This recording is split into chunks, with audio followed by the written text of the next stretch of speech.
गायमुखनगरमध्ये आज ग्रामसभा होती आणि ग्रामसभामध्ये आम्ही प्रश्न विचारल्यानंतर ग्रामसेवक इथं हजर न होतं आणि कोणीही उत्तर देण्यासाठी क्षमस्व न होतं.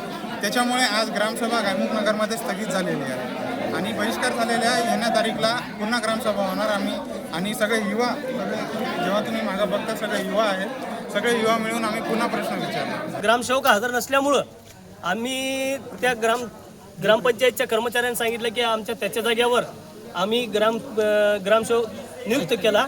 पण त्या नियुक्त केलेल्या ग्रामसेवकला झालेल्या मागील 14 युक्त 15 युक्त 13 युक्त काय आहे ते योजनेची आम्ही त्याला विचारणा केली.